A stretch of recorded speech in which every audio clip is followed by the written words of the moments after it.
Hello everyone, this is FIDE Master Viktor Neustroyev, and today we are going to talk about 5 forces determining your chess strategy in the game. But before we continue with our main topic for today, let's check the homework from the recent webinar that we did last Sunday. Okay, so we are waiting for more people to join. What else I can share? On Tuesday, last Tuesday, I played on chess.com in the tournament which is called Title Tuesday. So it was very hard to stream and play at the same time. I had some problems with my computer. So that's why every time when I was um, playing the game and streaming it, um, so either the internet was lagging or my web browser was frozen. So I started with 4 zeros. And then in the next 7 rounds, I scored 5 of 7. So I finally ended with 5 of 11 in that title Tuesday. Well, it's not a good result, but it's a good result for the first time participating in such tournaments, especially experience technical issues. So I'm trying to adjust my streaming settings, and next Tuesday, I'm still going to participate in such an event. Oh, maybe better. Yes, so don't miss it. At least I'm going to try to stream it again, but this time only on Twitch. Fine, please let me know whether the sound and video quality is good and we can start.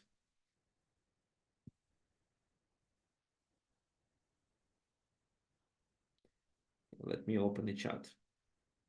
Okay, here. Okay.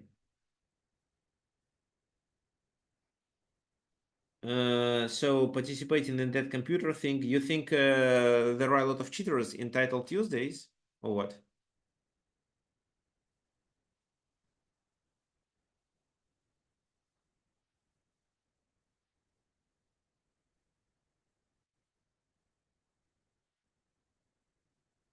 Okay, anyway, so yeah, looks like everything is fine. Let's work. So that was your homework. Let me share it. This was your homework. So these two positions. In the first one, the black sacrificed the pawn on the G pawn. However, they got the central control, and the question is, because of what they have a compensation. And that was the second example. So we are going to talk about these two variations of the openings, and the task is to explain how to continue and where black has a compensation here or white has advantage in the previous position. Before g5, so this move allows black to fight for the center because it distracts the knight. If the knight captures right away, it's e5, knight f3, and e4. Well, this is a part of my opening repertoire. You can find it, well, there is a course on the chess world, how to play against knight f3. And this is where I explain all my strategies that I use to play against this move. And this line is from that course. So bishop b2 is a better move. Bishop g7, knight g5, and then e5. Then the knight is under attack and has to go to the center. Well, how to play in this position? Do you, by the way, guys, have any ideas?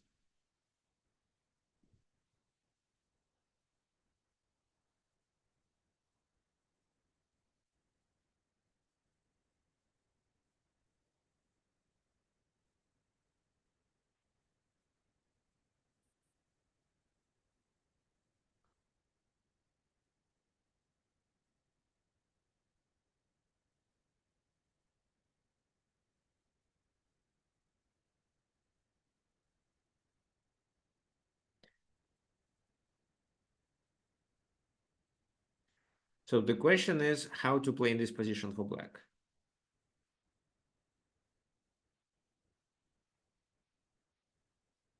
Okay, well, there is a very nice suggestion of doing f5 and then h5. Well, I actually think that Well, a5 here maybe, but I don't think it's so promising. So f5, definitely taking advantage of the center. So, well, and if the knight goes to g3, well, h5 seems to be a bit optimistic. They can play e3, and if needed, they can, well, with, okay, h5, e3, they attack this pawn. So you can continue with h4, but knight h5. This is a bit problematic. So that's why h5 doesn't look so promising, but just a simple move knight f6 looks good. And you have the central control. So e4, for example, f4. If knight goes there, well, this time we have to play knight bishop f8, but they don't get any advantage, and b4 is hanging actually. For example, take, let's say queen h5 check. Even king d8 looks good.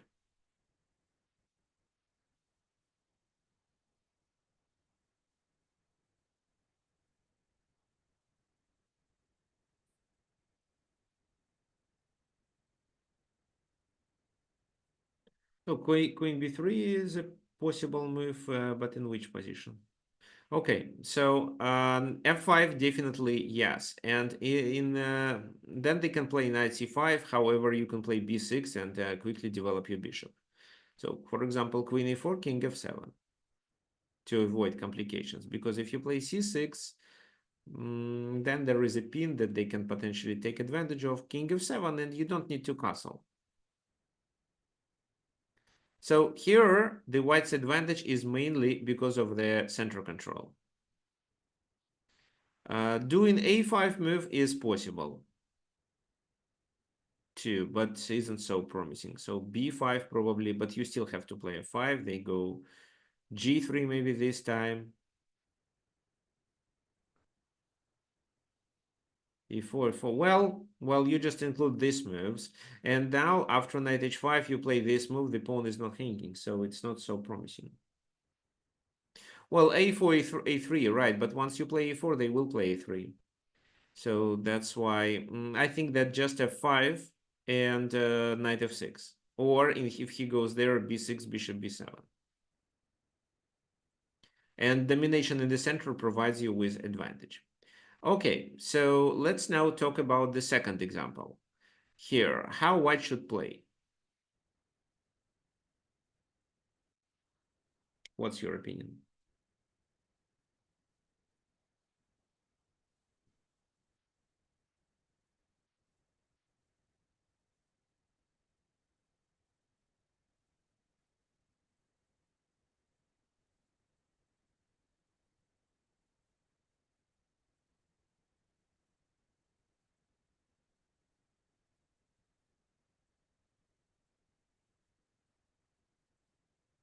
Any suggestions?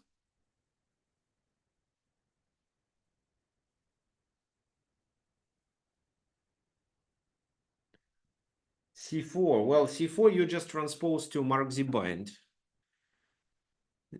D takes c5 favors black. So, okay, so c4, c takes d4,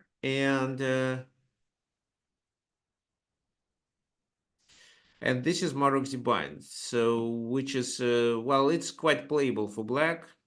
Famous opening. So, knight f6, for example, bishop c5. What else? A6 even. D takes c5 only favors black because they move their bishop to a better position. But d5, like John suggested, appears to be a very simple move which provides white with advantage. So, for example, pawn takes. Okay. So then if knight b8, knight c3, well, knight b8 seems very bad because after that, even instead of knight c3, you can play d6 and threaten with queen e7. So here, for example, queen e5 with king d8 idea is a must, or maybe queen f6. Now, once you do this, they block with the queen or try to go there. But then knight c3, and if they decide to take, you have knight b5, and this is a very problematic. Well, if they take with the queen, it doesn't make much difference. You exchange and still play that.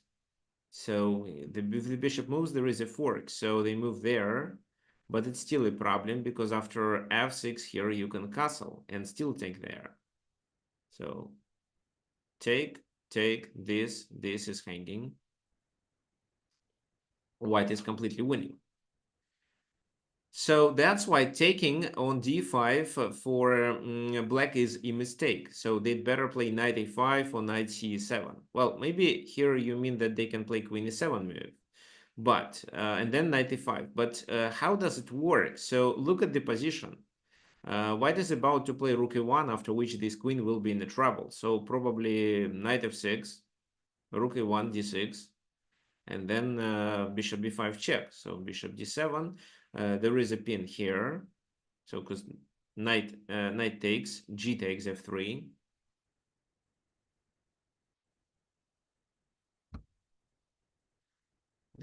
The queen is pinned. Well, so for example, you take pawn takes, and something like bishop f4 may work. So we are even let the bishop hanging on b5 because we have a great threat with rook takes e5. Okay, fine. So looks like after d5, white grabs space, and doing something like knight c7 is a must. But then it still can be d6 or even just knight c3 because white has extra space and better development. Obviously, the white's position is better. Please do not forget about it. Do not forget about this move because very often the black Sicilian players do not take on d4, and if you have a chance to play d5, gain the tempo on the knight, and at the same time grab more space, you are likely to obtain advantage. Okay, fine. So so we are done with the homework. What are we going to talk about today? Well, today we are going to talk about 5 forces determining your chess strategy. Well, I mean, once a chess strategy of one of the players in the game. What are they? So let me first explain. There are 5 forces. We can divide them into, well, we can okay, so let me explain. So which forces are external factors? And by saying external factors, I mean, for example, the time control. So of course, if you play blitz and if you play a longer game, the strategies are different. Because in blitz, you prefer to play on time sometimes. Well, you want to sharpen the position for your opponent. However, if it was a long game, maybe you would prefer playing a more solid move. Second, it's a type of a competition, whether it's a team competition or just an individual championship, like, for example, just an open. Well, in team competition, you shouldn't lose because, well, if you lose, your team is likely to lose, and that affects not only your performance but the way your team perform. So that's why you in team competitions you usually choose a more solid continuations rather than playing aggressively. Uh, it can be a tournament situation. For example, I'm not going to show this example today, but I entered it as a homework. So I added this game as a homework, but for example, the games between Kasparov and Karpov. So very often Kasparov had to win the last match.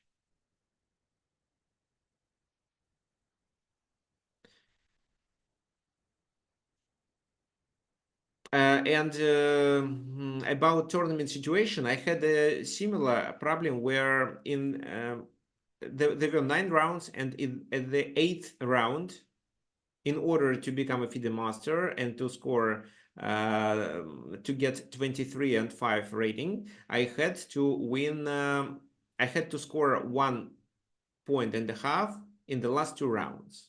So in the round 8, there were 9 rounds totally. In the round 8, I had to win with white pieces. And that affected the way I was playing. I was trying to create complications to force my opponent to make a mistake. And finally it worked. So it was really tough. The position was equal after the opening stage of the game. Then I made some mistakes. He made some mistakes. I tried to sharpen the position. I tried to provoke him to defend his position. So finally, he made a mistake, and I scored that point. And in the last round with black pieces, it was just enough for me to draw the game. So I was playing without any risk. I mean, I was trying to play, not taking risk. And because of that, it affected the strategy that um, I was initiating there. Okay, and then the effect or the influence of the time control and time pressure. Of course, it affects. When you have a time pressure, you are trying to make more solid moves, which are not so responsible. I mean, you don't take extra responsibility when you are low on time. You don't choose the continuations which require you to calculate a lot of lines. However, if your opponent is in the time trouble, then you, of course, initiate such combinations or maybe series of exchanges where a precise calculation is required. What else? Well, the second, that was the first force, external factors. The second is material. So first of all, when you have extra material or when you're playing down some material, it affects the way you're playing. For example, if you have extra material, you don't need to do an attack. You don't need to attack enemy weaknesses. What you need is just to exchange pieces and realize extra material in the end game. Also, about exchanges. So any exchanges affect the strategy that you are going to come up with after you exchange some pieces, especially after queens are exchanged, because the queen exchange is very significant for the game. Like you had an attack or your opponent had an attack, you exchange the queens, now his attack no longer works, and instead you should play for weaknesses and your opponent should somehow defend it. So it significantly changes the situation on the board. That was the second force, material. Everything related to the material can be here. And the third is a human factor. So some special features of the way you're playing, your playing style, as well as playing style of your opponent. Like, for example, I'm more a tactical player and I would prefer to have sharp positions where a lot of calculations have to be initiated and it's easy to make a mistake in calculation for both. And I think that I can be better in calculation rather than many of my opponents. And of course, I prefer to attack, but even if I have to defend, it's fine. However, the key idea is that the position should be sharp. Well, this is the way I like to play, when the position is sharp and a lot of factors have to be taken into account. And now the fourth force, it's positional factors. What positional factors? Space, pawn structure, the control over key squares and certain lines, as well as the control over the center. So if you control the center, you gonna use the center and, for example, you maneuver with your pieces through that center, or you instead push your pawns and chase enemy pieces away from the center. Well, if you control certain squares, you can maneuver through them and bring your pieces from one side to the other side. And of course, the pawn structure defines the position and determines your future plans. I have even created a course which is devoted to the pawn structures. And based on the pawn structure, I illustrated most common working plans. This is planning guide for club players. It's also on the Chess World. If you need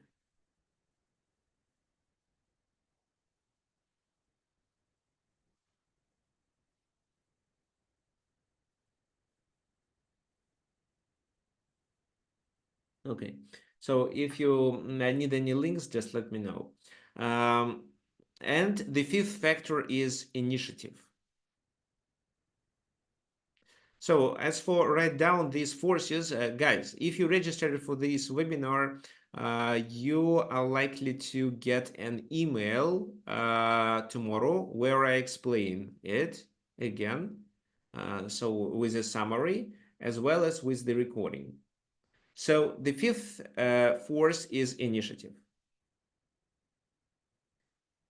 The so-called material erasure into the attack. Well, if you have more pieces on one side of the board, you are likely to play there. If you have space on that side of the board, you are still likely to play on that side.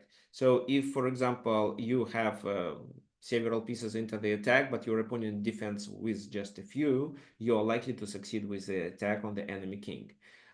If you can quickly initiate such an attack, for example, if your pieces are already targeting the enemy king's position and you can bring them quicker, it also affects your strategy, as well as pieces coordination, the way of how the pieces may interact with each other. And of course, the position of the king. If the enemy king is in trouble, then you create an attack. If your king is in trouble, then you should look for how to make it safer or how to swap the queens off to um, eliminate any danger to your king. Well, Bente so please register for the webinar and you are likely to get this email automatically. Well, probably you've already registered. Okay, fine. So let's start our class with the analysis of the games between, well, first game between Anatoly Karpov and Peter Svidler. So did everything I explained is clear to you, or you want to so get more explanation or what? So just let me know if anything is not clear. Fine, let's continue. So that was the game between Karpov and Svidler. Grunfeld, but a very specific Grunfeld where Queen b3 was played. I don't like this variation for white, but that time it was quite popular. D takes c4, the queen has to move once again, and this is the main feature why I don't like the queen moved twice. Castle, e4, a6 with the idea of b5, e5, b5 anyway, attacking the queen moves, and the knight has to go to d7. And now what can we say? Can we evaluate this position? For example, well, let's talk about the factors that affect the evaluation of the position. So white has the center. There are knights are well placed. The queen on b3 is already doing something, but black is better developed. They have castled. There is a bishop on g7. Knight on d7 already. So, well, generally speaking, it's equal. And here, better center control uh, versus better development for black. And the white's task is to either take advantage of their center control somehow or quickly develop their pieces further. So what would you suggest? Okay, there is queen d5 move. Queen d5, but queen d5 means knight b6, and then if you exchange the queens, black is completely fine. What else? I can give you a hint. In this position, I mean, in this game, I would like to illustrate how the pawn structure affects the strategy that one player should initiate based on the pawn structure. So, okay, thanks. E6 is screwing to be played. This is what John says. Absolutely right. Well, how they should play? Well, if they let us take, then we can take advantage of a pin. So they have to take. Then queen takes e6, of course, makes sense. But let's say here king goes to h8, and then what? If you try knight g5, it's unlikely to work, at least because they have knight here. Or a knight anywhere. So even knight f6 looks fine, because after this, it seems that a better development is more important. So d4 is hanging. But I actually think that after knight g5, knight e5 is enough. So queen d5, let's say, queen d5 take, then this move. And this move is not a good idea because d4 is hanging and this knight can be dangerous too. So black is completely fine here. But the key idea of this move is to not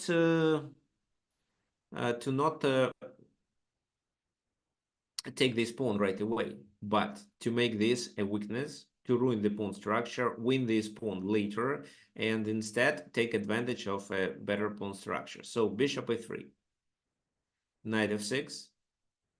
Now the pawn is protected. It's not easy to win it right away. So maybe castle queen side and some king side attack, but this is too risky. However, here Karpov improves his pieces. What he needs is to play with the bishop to c4, ideally. Then that's why he undermines the b5 pawn with this move. So you cannot defend it. A takes, c takes, knight b5 just, and the a pawn is pinned. B takes a4, rook takes a4. a6 is potentially the object of the attack. It's protected now, but it can be a weakness. Also, the rook defends d4 if needed. Knight goes there, and the bishop is going to go to c4, so targeting this. Well, queen d6 protecting would face with knight g5, and the pawn can be lost anyway. Well, okay, queen d6, knight g5, knight d8, let's say. Then, for example, how do we play? Well, d5 doesn't work. Okay, let's just play h3. h3 stops knight g4 and any counterplay. If bishop b7, we take on e6. If, let's say, a5, we can just castle. And again, bishop a6 here means that black is left with weak pawns only. Oh, for example, take, take, just queen a2, adding more pressure on a5. So there is no need to win the pawn on a6 right away. So queen d6 would lead to a passive defense. Rook b8 was played in the game. Well, now white decides to win this pawn. And, well, they didn't take because then queen takes. There is a knight hanging, so they play king h8, queen c4. Now bishop e6, queen takes e6, and queen d6 offering an exchange. But look at these pawns. All they are isolated. The number of pawns is equal. The b2 is also a weakness. d4 potentially a weakness, but we can definitely say that white has a better pawn structure. And based on it, white decides which plan to initiate here. So what do you think? Which plan would you suggest for white in this position? Should we exchange the queens right away by taking on g6? Should we retreat to a2 to support the pawn on b2 as well as to pressure a6?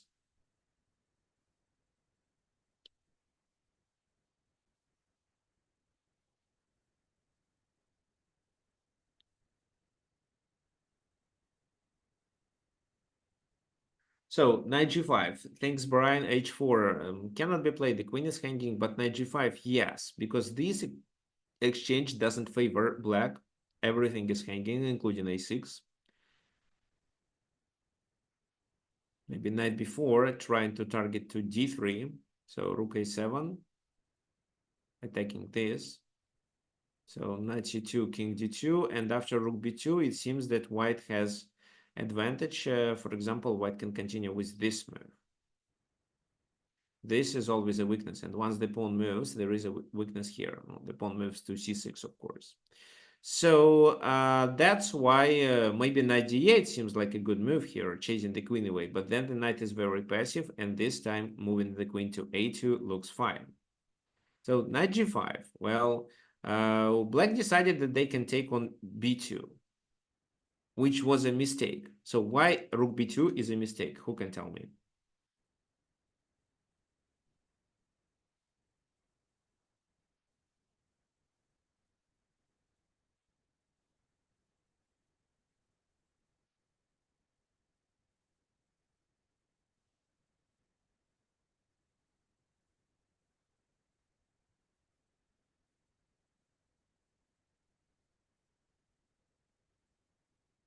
So actually, yes, knight f7. Knight f7 can be played, and this is not so risky. So rook f7, queen f7, and how they should play. So e5, let's say.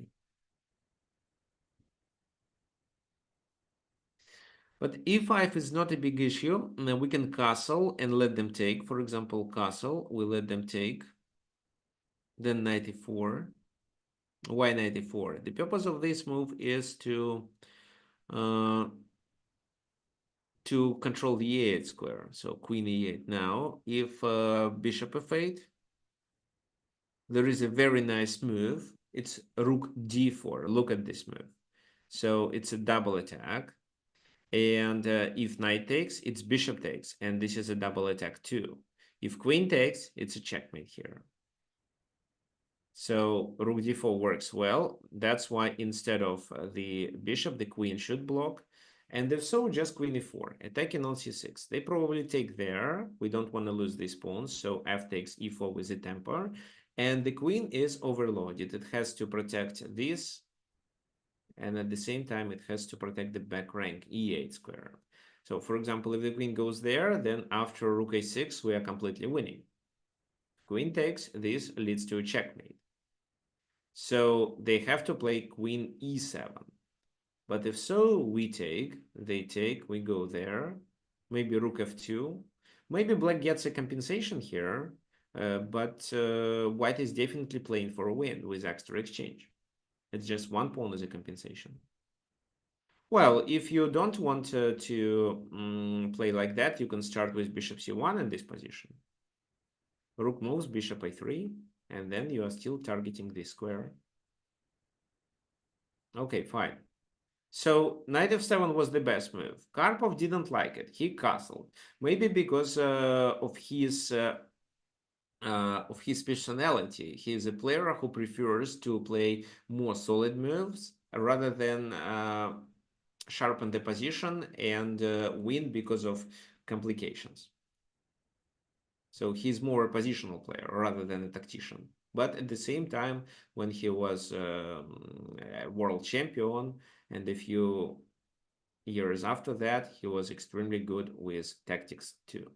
So knight d8. Queen goes to h3. Well, the black's position is playable. It's quite solid, but at the same time, it's hard to find moves because they have a lot of weaknesses. The computer would definitely hold the position, but a human player can hardly do it.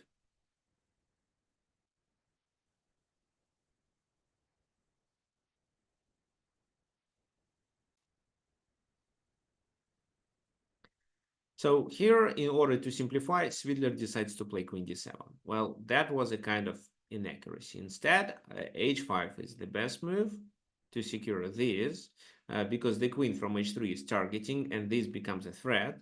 So h5, knight g4, knight takes knight, and queen d5. So it's possible to hold this position. So the knight is under attack, the d4 is always under the pressure. Instead, Svidler decides that while he is in attack, he should swap the queens off. But the endgame is tough for him too. So now white definitely has advantage. We cannot say that this advantage is huge, but it's enough to at least play for a win and force black to defend the position to the very end of the game. Well, why this position is better for white? Well, first of all, these pawns are isolated. Second, there are a lot of weak squares that this knight can occupy. And once the position contains knight, it becomes tactical. It becomes complicated and tactical. So that's why black should look for any tactical strikes that these knights can initiate. h4, rook c2, knight goes there, so let's skip a few moves here. I don't want to pay much attention to it. The rooks were exchanged. Looks like the knight occupied a very good spot, protecting these two pawns.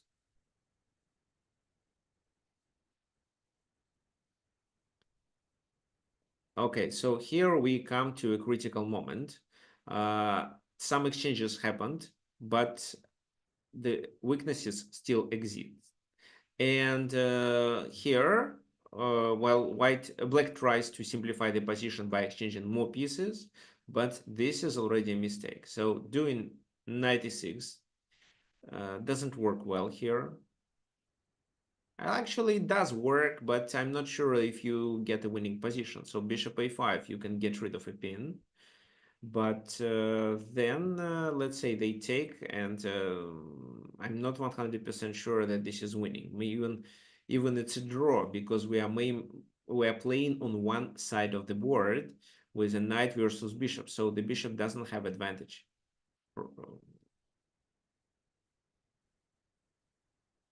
Okay, so that was the case where the bishop superiority doesn't matter. Okay, knight d7, rook d7 was played, and rook c6. So Karpov played really well this time. He forced black to stay passively and just defending his pawns. The knight is restricted. The only square it can move is b6, so he goes there. Bishop c1, rook d5, trying to attack, rook a6, attacking and defending. And this is where black should repeat the position and play rook d7. After which maybe some g4 and king activity can be initiated, like then f4. The king may invade the enemy camp, but you should be accurate and pay attention to the enemy threats. This move can be played to attack c5. So this position looks much better for white. Most likely white wins, but the game continued with knight c8. What do you think? How should white play this time to take advantage of these weaknesses?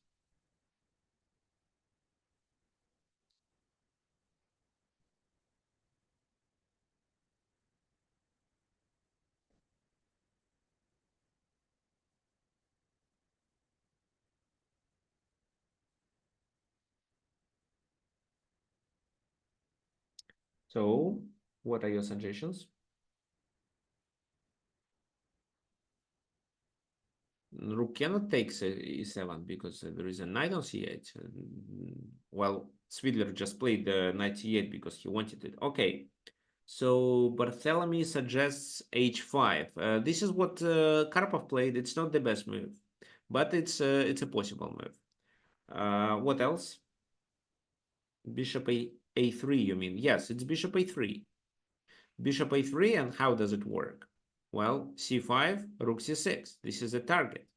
Well, you cannot take on e5. Your knight is hanging, so knight a7, rook c7, knight b5. Fine, but it doesn't help because rook e7 checks.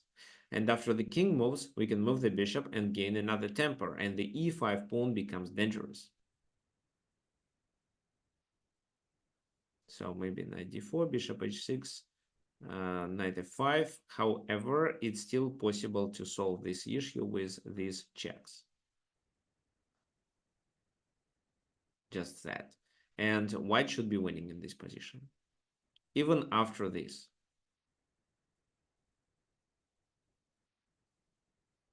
So king e8 maybe. Bishop f4, then something like that, or maybe rook c7 immediately. Depends on how black plays. So this is a winning position. G6 is a weakness, and you can advance the pawns here. Fine. Karpov instead played h5. G takes h5 and rook h6. King g7, rook takes. Well, the white's position improved anyway. So h5 was also a possible way. c5. Well, he plays king f3, maybe not the most accurate play, but it's fine. Then bishop e3.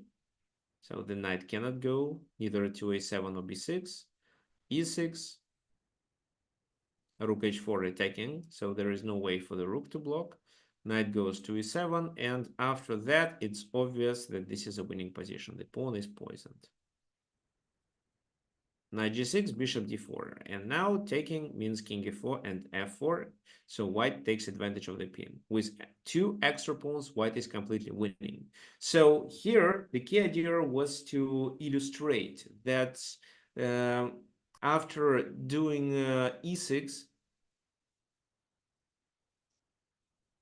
this the whole white strategy is based on the weaknesses of the enemy pawns. And even in the endgame, after all pieces are exchanged and black was playing quite well, trying to defend, these weaknesses still exist. And during the whole game, you can pressure them, and because of that, create threats and provoke your opponent to make mistakes. So a bad pawn structure itself doesn't guarantee a win, but because of bad pawn structure of your opponent, you are trying to add pressure, you attack weak pawns, and in order to save material, your opponent has to put his pieces to a passive defense and allow you to obtain more opportunities. Okay, so the next game, I'm sure you will enjoy it. It's the game by Mikhail Chigorin. This game is devoted to such a force like initiative. So you remember, initiative means what? Initiative means like, for example, material majority once you initiate the attack. Let's say you have more pieces on the king side rather than your opponent, and because of that, your attack is likely to be successful.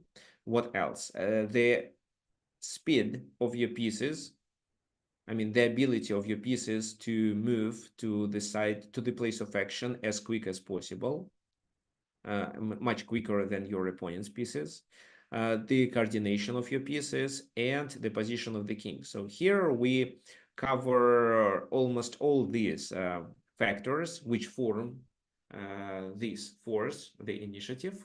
Well, you'll see.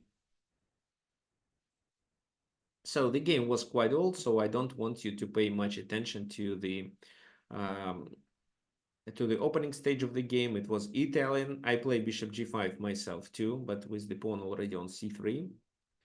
H6, bishop h4, g5, very common response, bishop g3, and h5 in this position.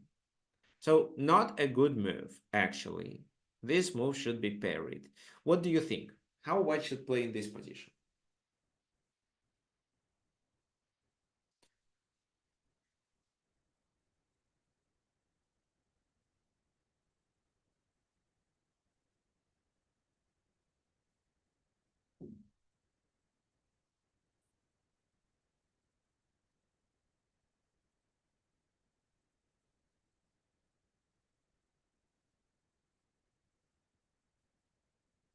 So Brian thinks it's a free pawn and knight g5 can be played. Well, knight g5, then this, knight f7 to create a fork. Maybe, maybe. Bishop takes e5. No, this is definitely a mistake. What's the purpose? Let's say knight takes. You lose a pawn for what? Oh, well, maybe not knight, but bishop pawn takes. But doesn't matter. So h4 should be played. That's right, h4. This is the best move here, and after, well, g4, it's completely fine. Then the knight goes to g5. There is no need to win this pawn, because white creates more problems to himself. Um, so, well, h3 is a mistake, because it allows us to play g4 and open the h file right away, as well as h4 first and then g4. No, this is a terrible position. How does this knight survive? Because it's knight d4 and h3 coming. And what, after h3, do you have to play g3 and get the bishop locked? Of course not. So h3 is not a good move. h4, and the white's position is better. So this. There is a pin that black cannot get rid of.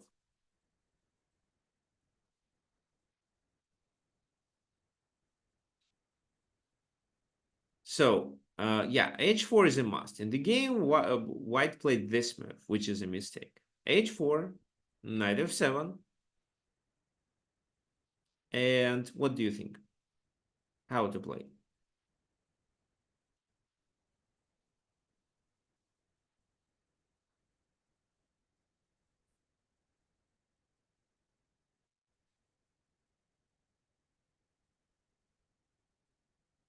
H takes g3. So Brian wants to sacrifice the queen. Okay, interesting.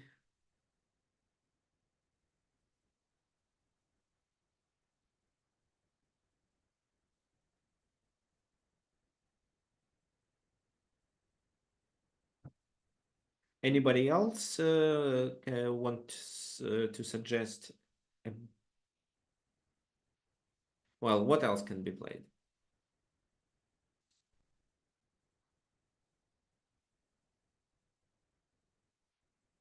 So I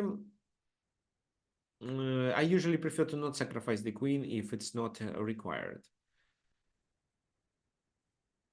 So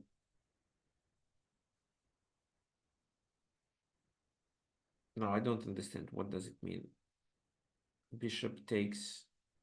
It's not the bishop. It's knight takes. You mean this? Well, it's what? E1.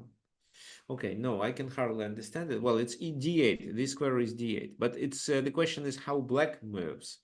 Well, black can try this move.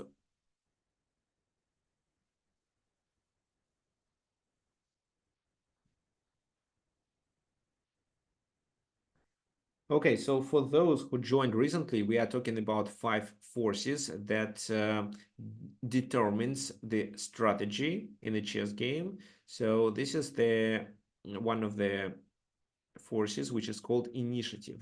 So here, by sacrificing material, black develops initiative on the king side and succeeds with their attack due to several factors, which we are going to talk about. So queen e7 is a better move. Now, if they take h takes g3 becomes a problem because if they take back, it's queen h here and knight g4. So let's say this, king e7, knight g6, king takes, knight goes there. We have two minor pieces for a rook and 3 pawns, but at the same time we have an attack on knight d4 and so on. The attack continues. We can even try this and sacrifice the queen on h4 once we are sure that the king cannot hide from our attacks. So queen e7 was the best move, but in the game Chigorin played h takes g3. So black sacrifices the whole queen. Well, here it's marked with inaccuracy. Why? Because queen e7 was a more solid way to continue. But h takes g3 still provides black with advantage. So knight d8, how to continue? So here if you say g takes h2, king h1, and the king is safe. So no. But what would you suggest?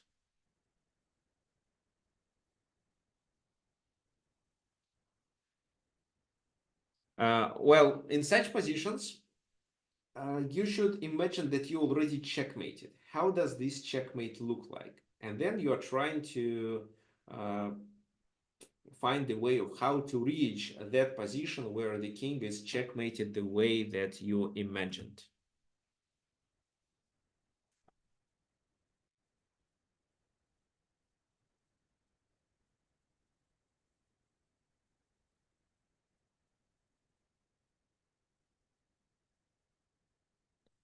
Okay, so any suggestions?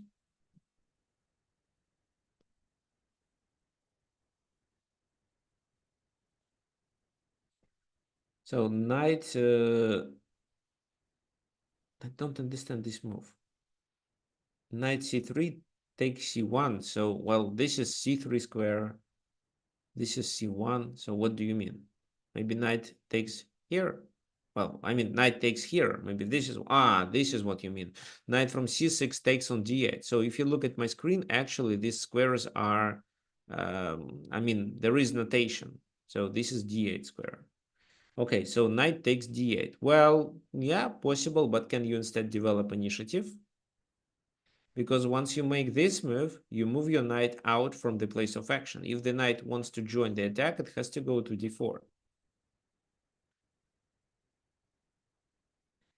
Okay, there is a nice idea of rook h2 with bishop coming to h3, but the problem is that they play this and stop your bishop. So if you can quickly bring the rook, then you will be able to checkmate, but it seems to not work. So for example, king e7, trying to bring this, just bishop h3, and you have to sacrifice more material. Okay, maybe bishop first sacrifice. No, let's avoid sacrifices here and sacrifice only in case if you see that it delivers a checkmate. So g takes f2, well, g takes f2, king h1, and what then? So if you play knight g4 to threaten checkmate here, it's just h3. And well, if you bring the knight to g3, you will checkmate, but how? So bishop g4. Well, this example is about all factors which form initiative. So first of all, the number of pieces on the king side. Black definitely has more pieces. What else? I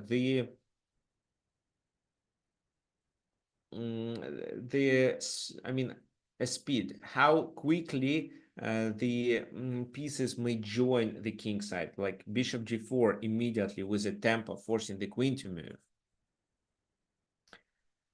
Also, the position of the king is compromised and the coordination of black pieces is perfect. So here they save their queen, because if they lose it, then black is completely winning. So, and now we continue with knight d4. Well, knight e2, king h1, rook h2. This is how a checkmate look like. Okay, let's decide if you can find a way of how white can save the game here.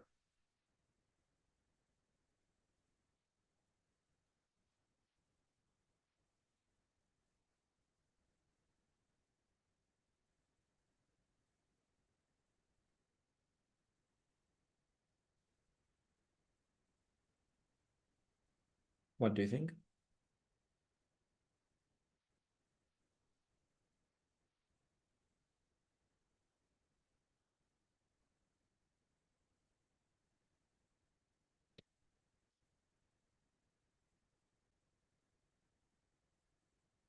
Bishop f7 check. How does bishop f7 help? Let's say I capture on d8 with my king.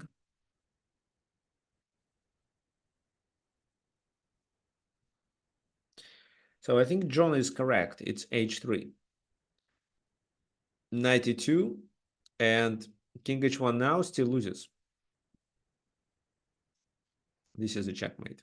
But if now they sacrifice the queen, it looks fine. Knight goes to e6.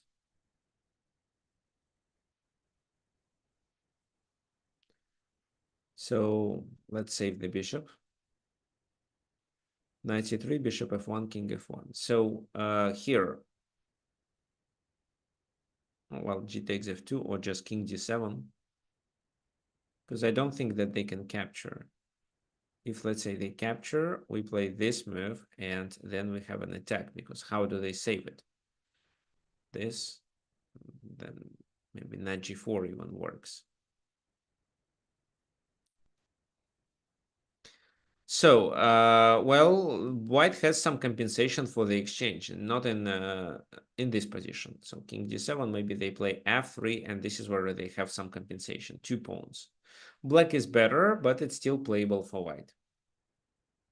In the game, white ignored it. I mean, not ignore, maybe they just didn't find. But the move they played was knight c3. They were trying to bring pieces and protect it too. However, this move is already a mistake, and your task is to tell me why. It's a decisive mistake. So looks logical, right? We protect it too. Maybe I would play such a similar move if it was a blitz game, but here it's completely, well, a crucial mistake, I would say. So this, and this piece are initiating the attack. And white is just trying to defend with his pawns and queen and knight. However, the knight only covers e2 square. So this is the only function that the knight does at the moment. Okay, can you please, yeah, could you please, guys, suggest the line, not only the first move? So here, Brian and John suggested knight f3 check, but how does this move work? So what happens in case of g takes f3, let's say?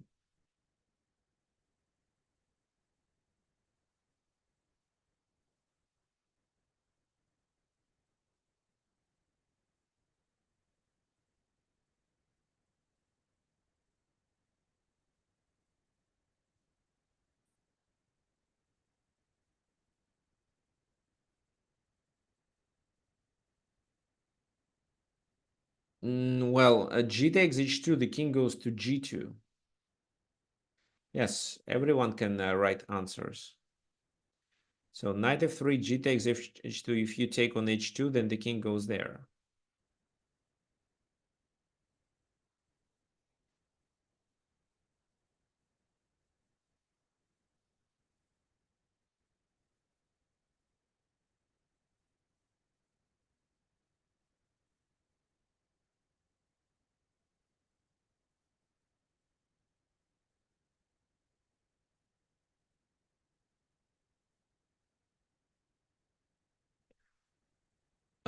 Okay, so this, rook h2, fine. But then I take your bishop.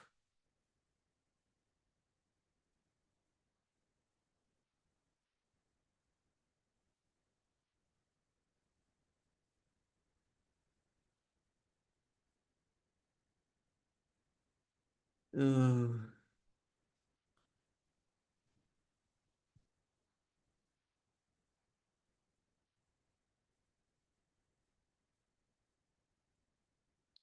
okay, so there is a better way to play. So in two moves, white resigned. Bishop h3. Okay, maybe. Okay, so let's.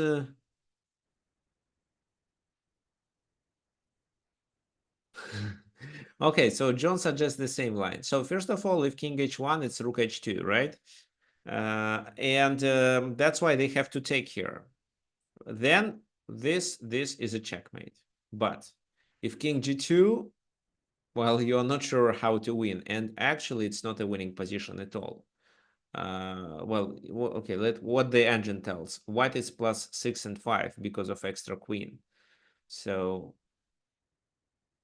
I don't know how to continue the attack. So this move, well, king g3, let's say.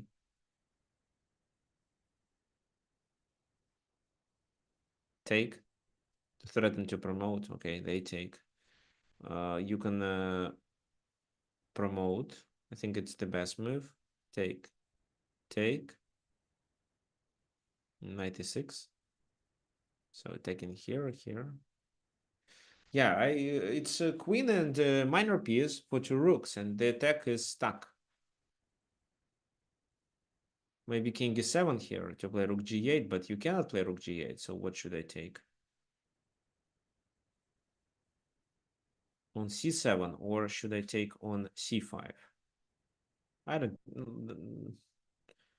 Let's take here. And rook g8 doesn't work because of the bishop. Maybe rook h8 works.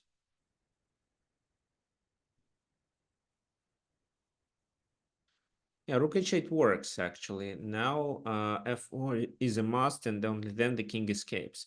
But okay, so looks like the initiative is not enough. That's why instead, after this move, you don't need to take on h2. You have to play this move right away, and then rook h2, and then rook h1. Nothing can stop it. Right now, you're threatening with this checkmate. How do they stop it? So this move, but this is a queen sacrifice. This move, but it's just a check which doesn't change the position. h3, rook h3. So rook h1 is a threat. So here, by taking on f3 with the bishop, well, because of this pin, it's impossible to stop the attack.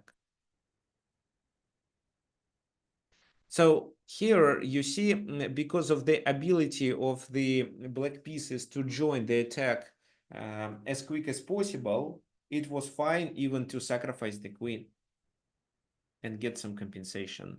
That's why this factor, the ability of the pieces to go to the king side, while there are just a few pieces, a few white pieces that can defend the king's position, determined the strategy of the black player, Mikhail Chigorin in our case, and he was able to initiate this very nice attack. Okay, fine. We have one more game that we are going to go through, not from the beginning to the very end, but let's work on it. So it's the game between Max Yuvi and Alexander Alekhine. Slav defense, transform to semi-Slav, knight c3 and a6. Well, it's not a common move.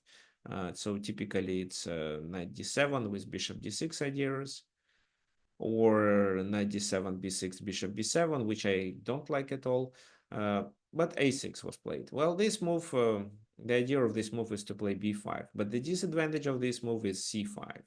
So here, Alekhine undermines with this, b6, c takes b6, knight goes to d7, knight a4, knight takes there, and bishop d2 with the idea of doing bishop a5. That's why it has to be captured right away. What now? Well, the pawn is hanging. Well, I think the most natural move here can be doing this with the idea of doing c5. But Alexander Alekhine decided to initiate some counterplay attacking the pawn on b2. So with queen b6, he protects on c6 and potentially pressures the b2 pawn.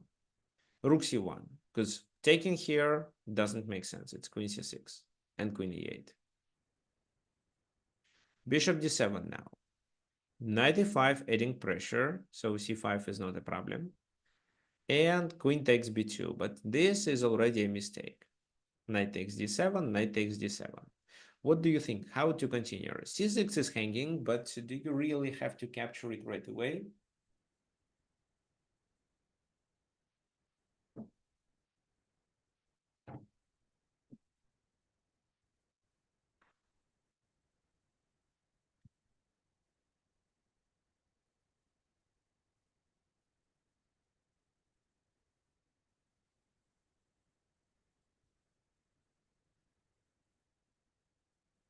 So queen takes c6, should we play this move?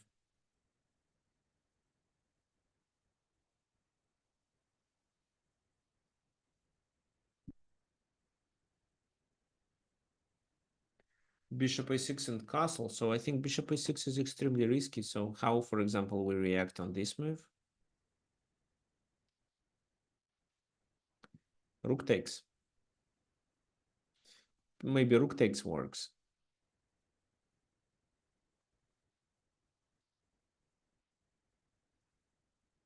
Yeah, it should be fine. So knight b8 is a mistake, but bishop a6 is very suspicious.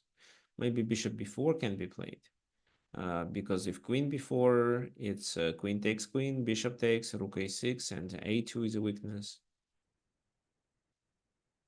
Okay, so definitely not bishop a6. Taking on c6 right away is a mistake because of what? Now black has a counterattack.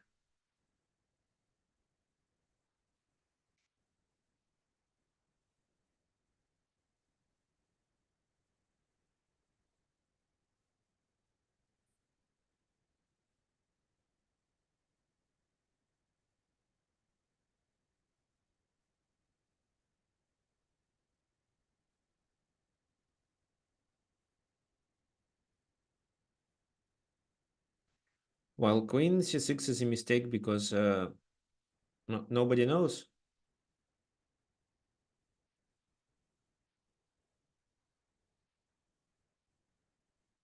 It's black to move. So I'm asking what black should do. So this is the last move. Rook b8. What's the purpose of rook b8? b8, I think I can even react with this move, bishop a6.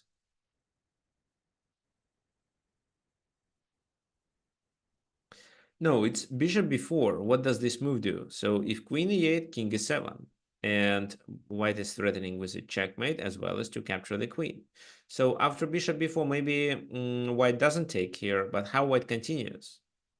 Because this is still a problem. This is a problem. And this move is a problem. So probably take, take, and something like that. But then the position becomes equal. Fine. That's why bishop d3, trying to pressure the queen. Rook comes to b8, and now white plays a really perfect move. What do you think? Which move I'm talking about?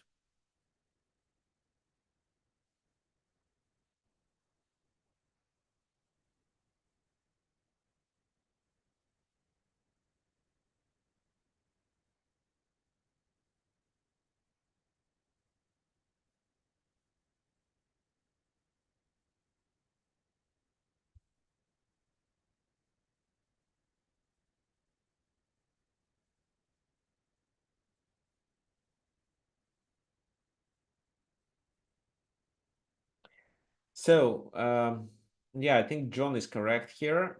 Well, what we should take into account in this position? Well, the queen is in a difficult situation. Of course, I doubt that the queen can be trapped only in some conditions. So even doing right now, rook b1 doesn't trap the queen because they sacrifice it and then take the other rook on h1. And well, it doesn't make sense because white has less material to compensate the queen. I mean, black has enough, more than enough material to compensate the queen exchange because two rooks and the bishop is a lot. So right now, there is no way to get this queen trapped. Maybe in future, if black makes some mistakes. But after queen takes c6, looks like this queen doesn't have many squares. So b6, b7, and the exchange of the queens will happen. That's why it does make sense to already think about the strategy which is based on the assumption that the queens are exchanged. So a move that provides you with some advantage in the endgame. And such a move here was king e2. So the two bishops and the concentration of white forces near the place of action are likely to provide white with advantage. So which move to play? Well, again, bishop b4 would work to try to exchange these the one of the bishops. So bishop b4, let's say rook c2, queen a3, queen takes a3, bishop a3, rook c6, then a5. So it's not completely losing position. But here in the game, it was rook b6, trying to defend weaknesses. Well, taking on c6 was good, but rook b1 is fine too. Now taking is a blunder. There is no better square rather than a3. And queen takes, bishop takes, rook takes b6, knight takes b6. And since this moment, I want you to play the game against me. So you will be playing with white pieces. I can, okay, I can also send a picture to you. So we are going to play from this position. The last move was knight b6. You will be playing with white pieces. And once we play the games on chess.com, we will continue in analyzing this game and work on the end game. So how white prepared for this end game. So we're gonna check what you suggest, and if well your strategy was good, I will illustrate it too. But mainly we will continue with Max UV strategy. Okay, let's continue. So let me stop sharing the screen.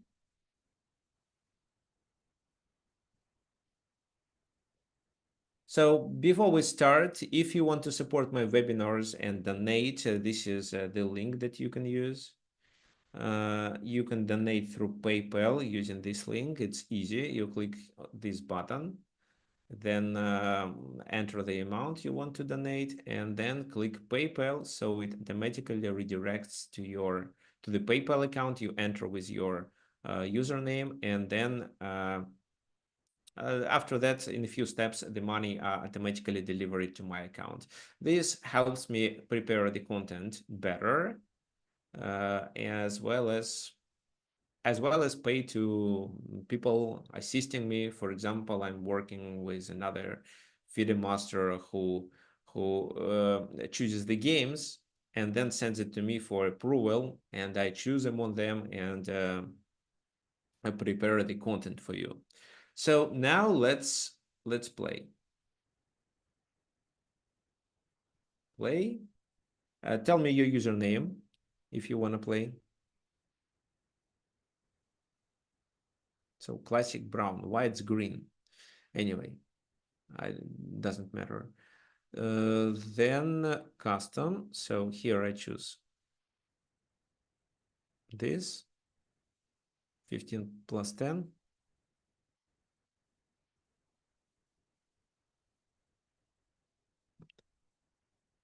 This, and we are going to play from this position.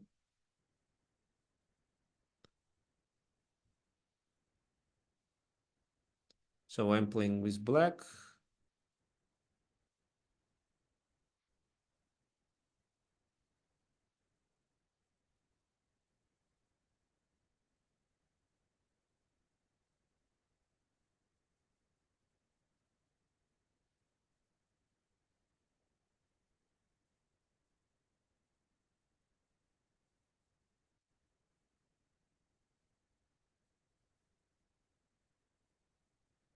What's going on? So what I'm doing wrong?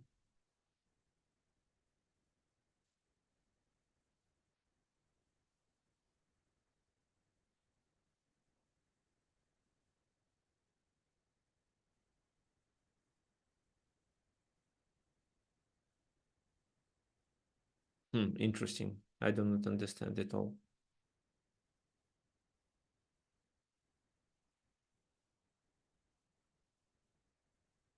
Okay, maybe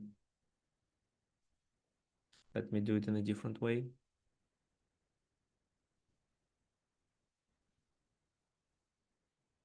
Let me refresh the page.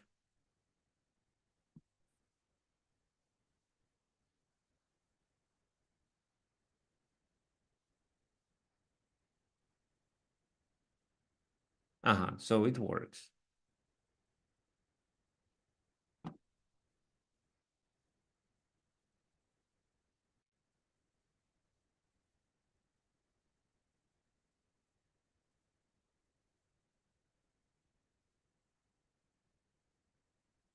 Wait a sec. Why cannot I?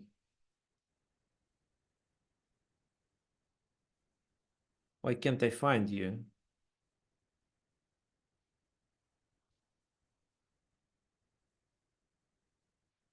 Hmm. Okay, maybe I can play a friend and do like that.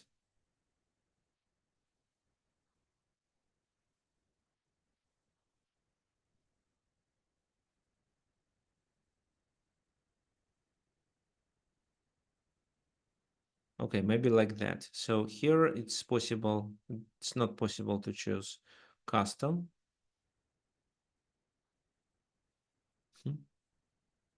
It's very weird. It no longer works. Okay, who else wants to play?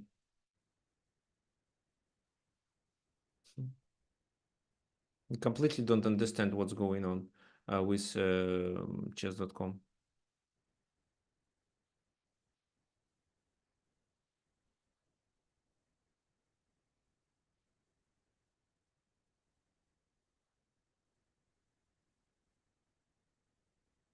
Well, it's definitely something wrong with chess.com this time. So 15, okay. So custom position odds, 15 plus 10, Fen.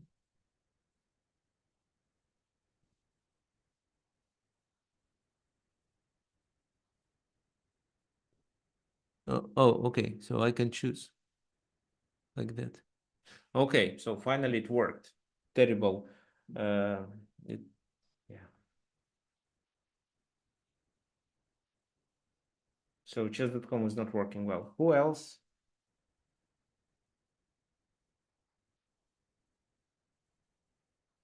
I wasn't spelling. No, it should be fine. Okay, rook b1. Very good move.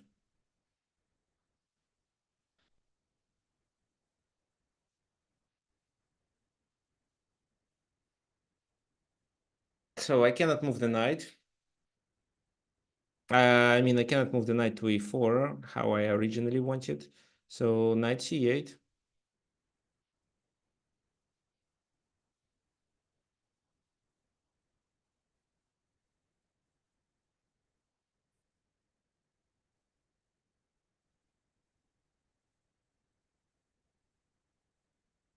Maybe knight d7 was a better move. I would cover this, but I can try it in the next game. Rook b8, fine. So let's castle because I don't want my king to be the object of the attack.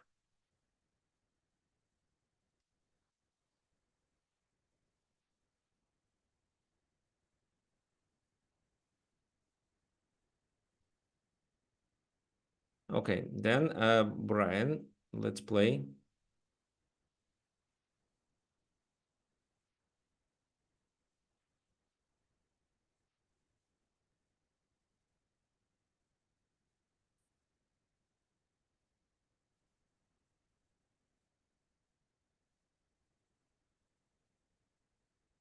It doesn't allow me to type, so I can only choose. Okay, I can't even choose.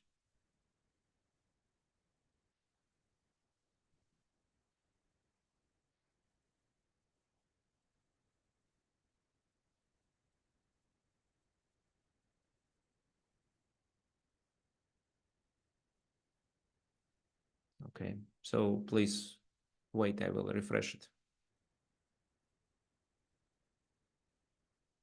Okay, rook e8 here, so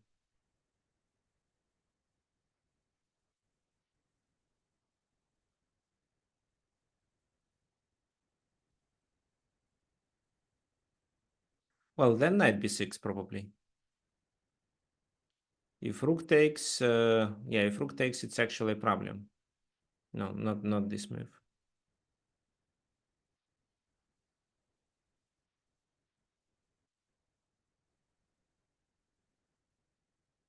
c5, rook a6, it's still a problem.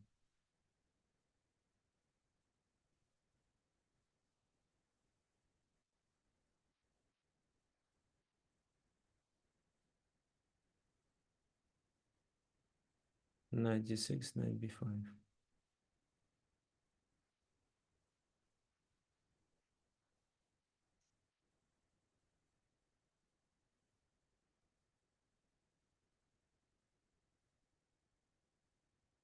Rook a6, my bishop has no space. So knight e7, rook a6. Okay, let's do knight e7. Okay, so I'm going to challenge Brian this time.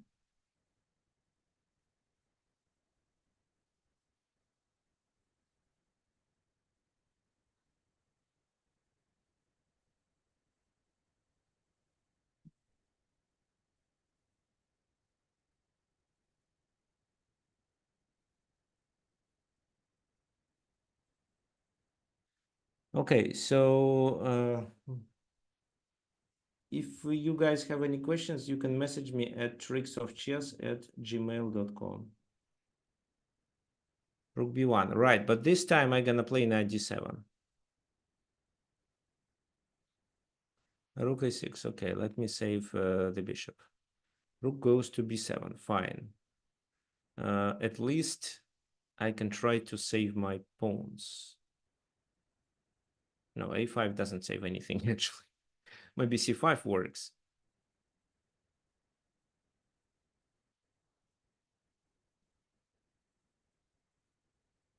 Now let's play king a7.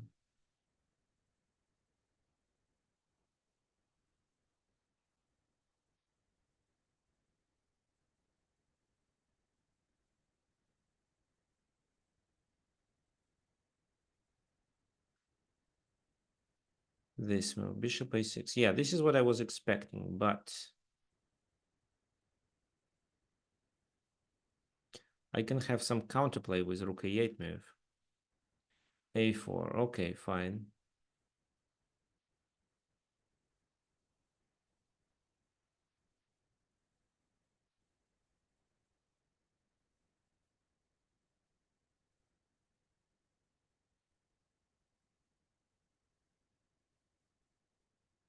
Okay, my king needs an escape square, so let it be f5. Bishop d3 move, so it's logical. The bishop goes back. I would like to capture this pawn. How can I do it? With this move, rook b2. Yeah, let's do this move.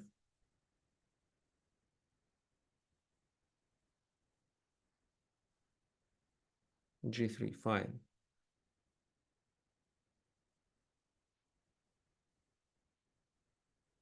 My goal is to go to b2.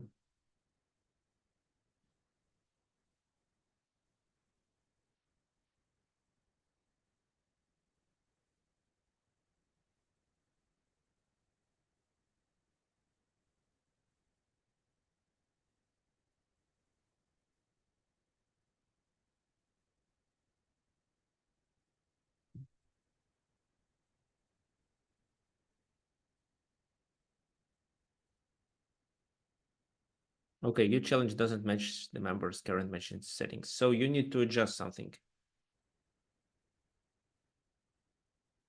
Let me know once you do it, and I will challenge you back.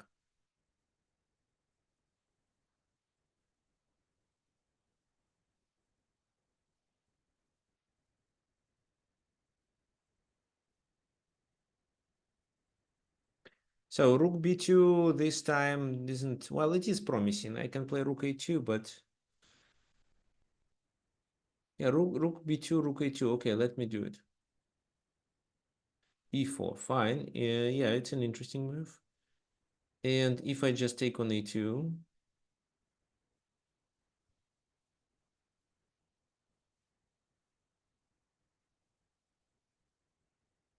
yeah, let me take on a2.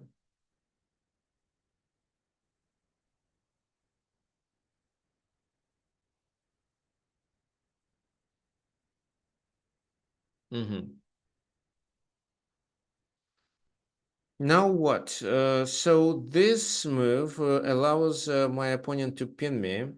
So I want to choose this move instead.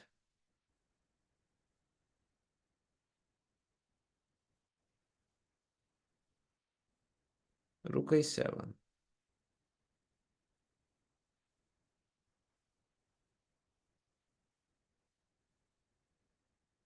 Rook a2, a5.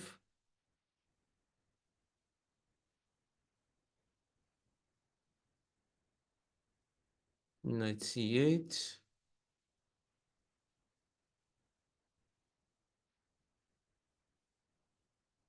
No.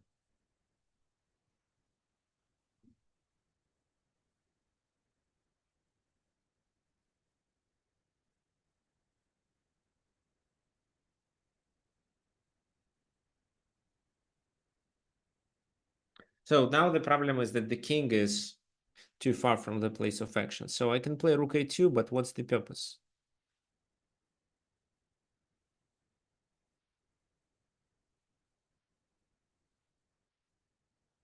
Okay, it seems that I have to play this move. Bishop h7.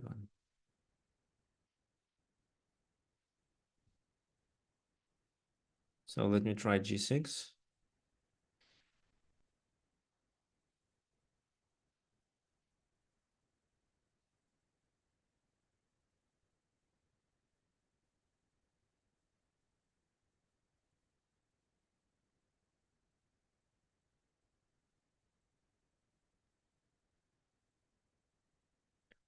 This is a problem.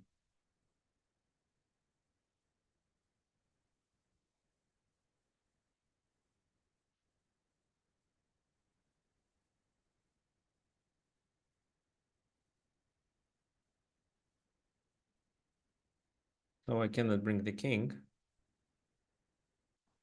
D8. They cannot play this move because of rook c7.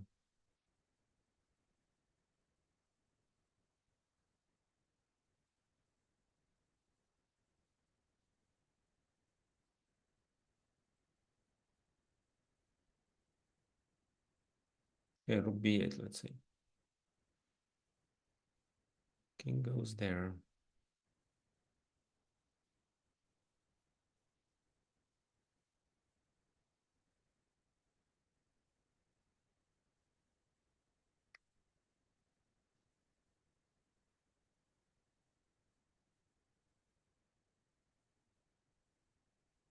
King d8 maybe.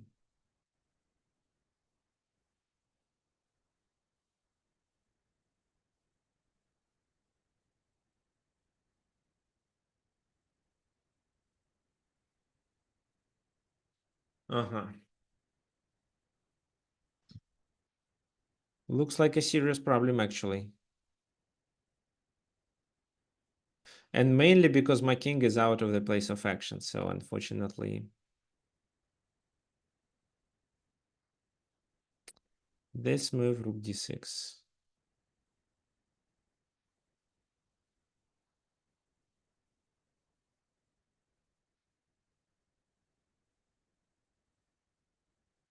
So bishop f8.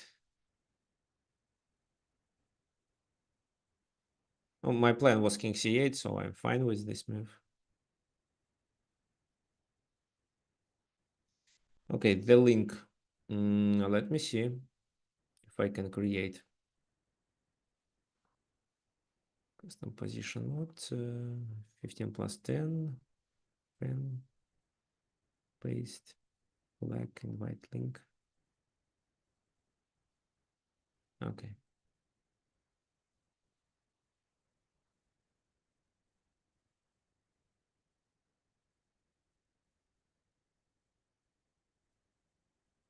Okay, the link is sent. Okay, check. So how to unpin in this position? By doing a check. Oh, wait a sec. It doesn't work. I thought I can do it.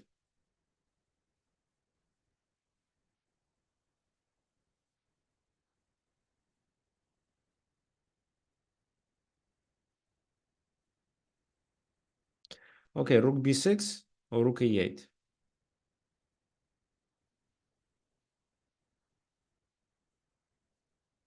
No, rook b6. But it's still a blunder. There is a quick win.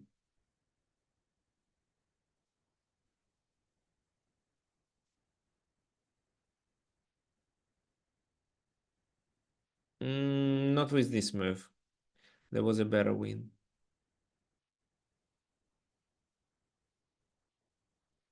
Okay. Oh, just blundered another pawn. Yeah, well. Yeah, this is a quick win too. Where is the button to resign? Okay, here. Okay, well, yeah, you played well.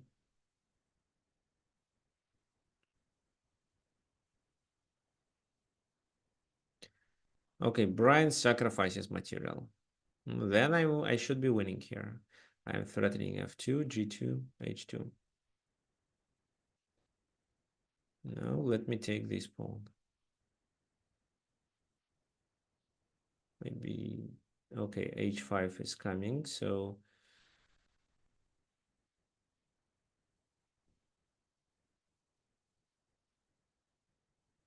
okay, let me do this. So the game started finally. Yeah, I'm gonna play a few moves here and then continue. So knight d7 seems to be a better way.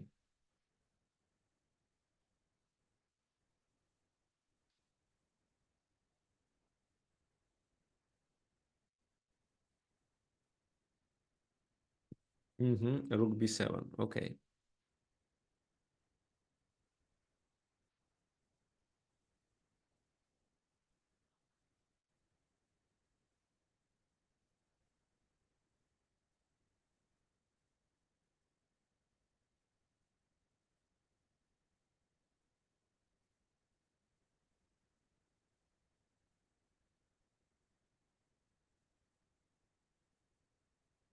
don't want to play bishop d6 this time, so what else I can do?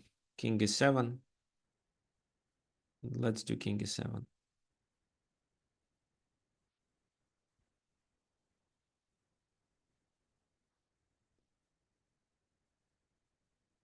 Okay, so here I'm winning. Yeah, because I just chase this king away and then capture the pawn, and also king f8 is coming.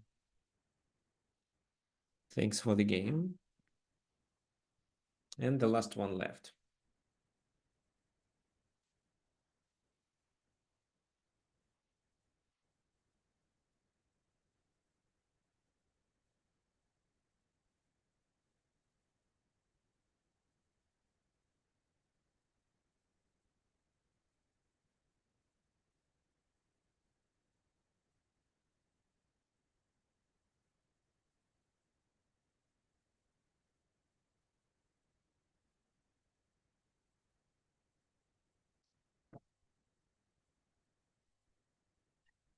So king e7 is a strong move.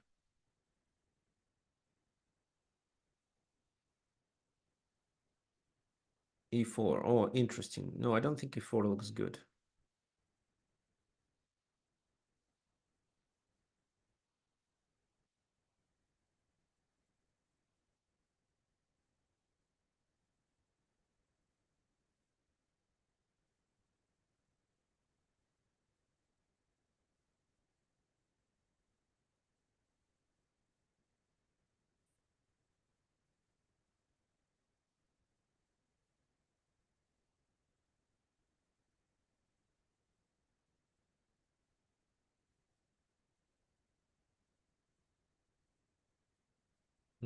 Rook b2.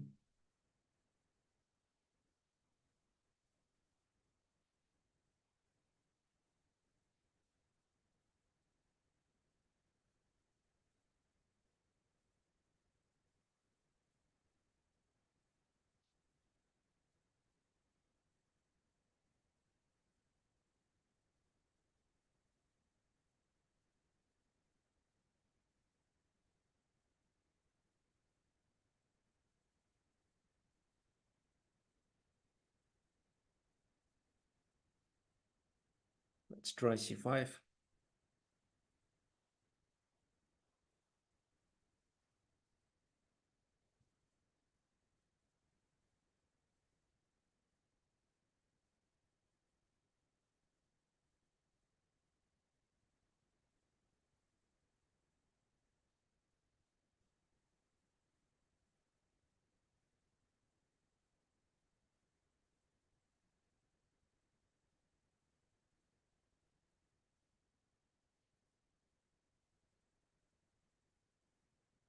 So how to deal with rook a6? It's not obvious for me.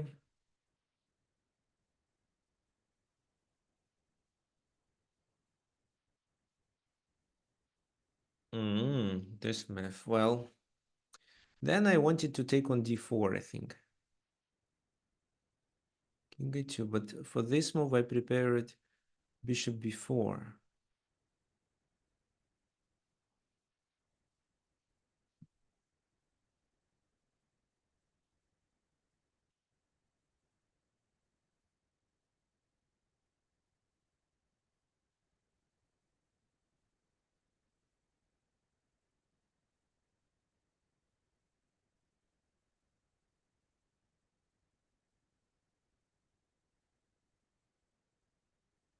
I'm trying to take advantage of this pin, so the bishop is lost, but I'm threatening actually to win two bishops, one and the other one, so probably this bishop should move, but then it's a losing position.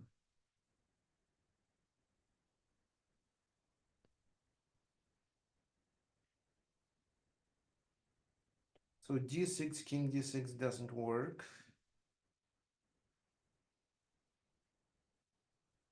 I mean, king d6 does work, so d6 doesn't.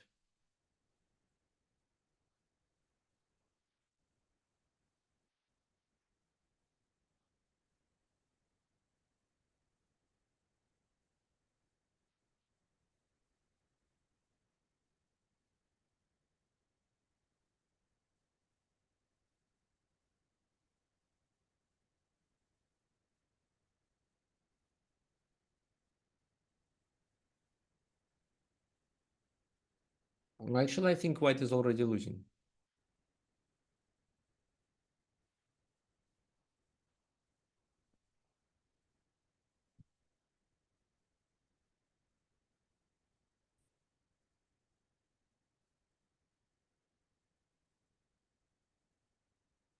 So a rook sacrifice. I don't see the point.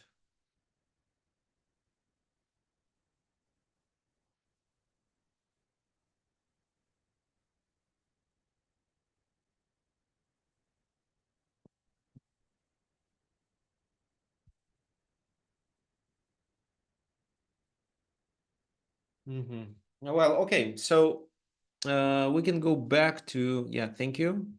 Thank you for the game. We can go back to our previous position. So here, yeah, rook b1 was played and knight d7, similar to what you guys played. Knight c8 was a terrible move. Well, after knight c8, it's rook b8, of course. And then even if I castle, it's still a serious problem. So castle, bishop a6 at least. A bit problematic.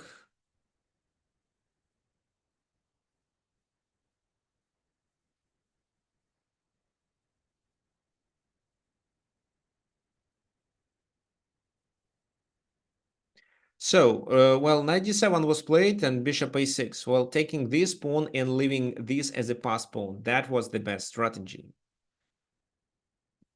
Okay, so William comes. Hi, William. Let's continue the analysis. So this pawn becomes really strong once it is supported by a bishop pair. And the king is also close to the place of action.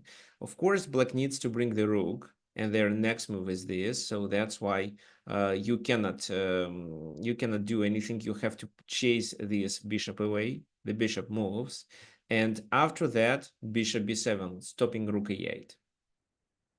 And now the pawn can move. So c5 doesn't matter. It's better to keep the pawn on d4 because it stops the enemy piece's activity. So a4. Well, they played bishop b8 move, but could they play anything else? Well, it's hard to suggest. So this move, let's say, seems that this is a protected passed pawn, but just rook b5, a5, a6, a7, how to stop all that stuff. Also bishop b4. Once you play this move, it's bishop b4. So bishop b8 was played first, rook b5 anyway, and bishop a7. Because if they played c4, it's a check. The king has to move out of the place of action, and you can still continue advancing your pawns. As well as bishop c5 is possible to cover this square and create the second pass pawn in case if the knight takes on c5. So bishop a7, d takes c5, then knight takes on c5, and bishop b4. Well, taking with the bishop wasn't good at all. Then just a5. So knight takes pin and a5 anyway. King goes to c7, a6.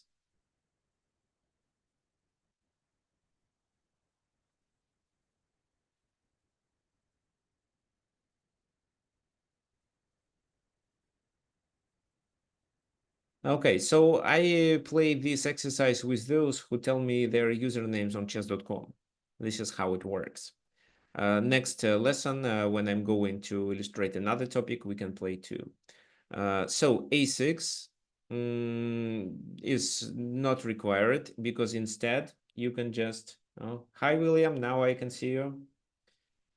Okay, so a6 is possible, but in the game it was just this. Why? Well, bishop takes, and in this position it's fine to grab material advantage after bishop takes d5.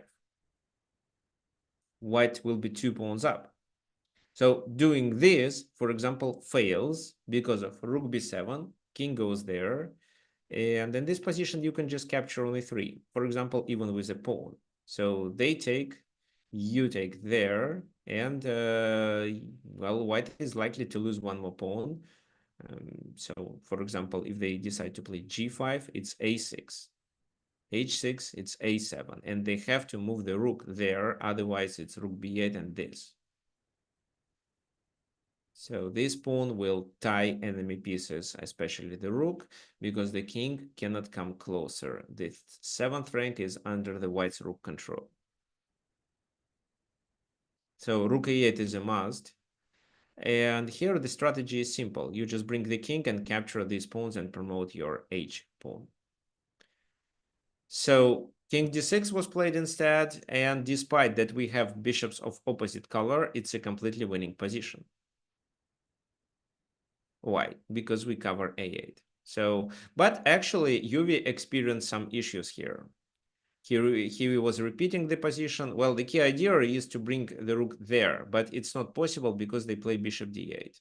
So that's why here he had to initiate some actions like this and weaken the position of black pieces on the king side by doing this. So, and so what happened? Rook c3, rook b6 was played, and now he switches to the other side of the board and attacks there.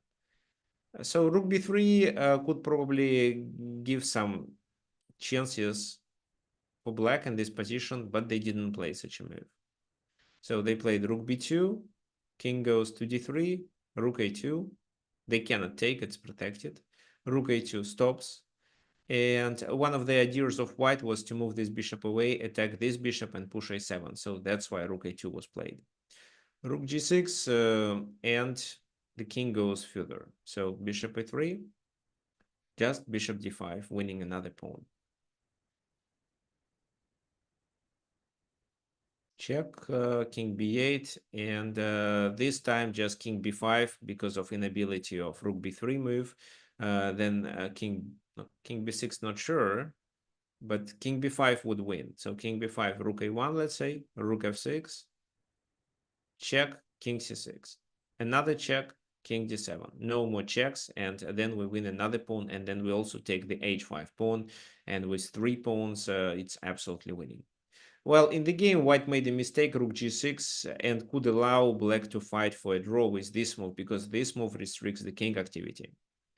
But black also made a mistake, and after that, it's completely losing. So, for example, rook g8, but bishop b7 is fine too. So here, taking is a blunder. That's why it's better to take the pawn. But with 2 pawns, it's definitely winning with no chances. If these pawns were very close to each other and it was possible to blockade using the opposite squares, I mean using the dark squares, that could be a draw. But these are 2 distant passed pawns. That's why it's completely losing. However, it seems that Alexander Alekhine tried to defend this position, and that was the final move. So he sacrifices the bishop on a6, and after this move, the game ended. So why did the game end? Well, the key idea is that with this move, bishop to a6, he actually allows himself to play rook d8 and protect the a8 square. So this is the next move. They can sacrifice the bishop, but this is a completely winning position. Or they can accept this sacrifice, but after rook d8, king e7, the queen is promoted, and for that queen, black has to sacrifice the rook, after which it's completely winning. So this is how the game ended. But this game illustrates that the ability of the queens to get exchanged soon, for example, like it appeared in this position, affects your strategy. Instead of trying to move this bishop and castle king side, which typically, which is normal and very common for middle games, here white decided to put the king to e2 to bring it closer to the place of action, hoping that the queens are about to be exchanged very soon. And they realized it by the position of this queen on b2, because this queen is either trapped or exchanged. For example, if the queen goes there, then queen c6 is likely to provoke a queen exchange, because moving the queen back means to get a very passive position and lose another pawn. So that's why the queens were exchanged in a few moves after this. And the endgame is just better. Okay, so we have two more examples, but I edit them as a homework. So let me send the homework to you.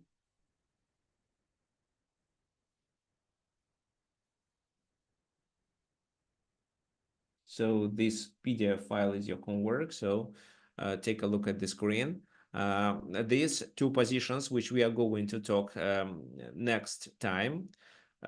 First of all, here, what happens if queen takes a2? Would you capture this pawn? Do you think it does make sense? If yes, then please explain why. And the second position is taken from the game between Kasparov and Karpov. Please tell me how white should play here to play for a win. Kasparov sacrificed the pawn, so black has extra pawn on b6, but he still could find a way of how to win. So I want you to find it. Well, yes, the class is over. We are done. So tomorrow you are likely to get an email with a summary as well as with the homework. So message me at tricksofchess@gmail.com with your answers, with any questions if you have. And next webinar, that's gonna be next Sunday, we will focus on something else. But before doing it, we will finish the homework and we'll cover these two positions. And I also explained how playing style affects the strategy that you choose in your chess game, as well as how a tournament situation, for example, Kasparov had to win that game, how it affects the way he was playing that game. Okay, fine. That's all for today. Any questions? Anyway, so tomorrow you will get an email with a recording. So if you missed anything, you can go through it and watch it once again. And if not, then hope to see everyone next Sunday, same time. I will announce the topic of the next webinar uh, during the week, probably on Wednesday. So personally, I don't know Kasparov. I didn't meet him. Okay, that's the end. See you guys, and thank you for coming. Bye-bye.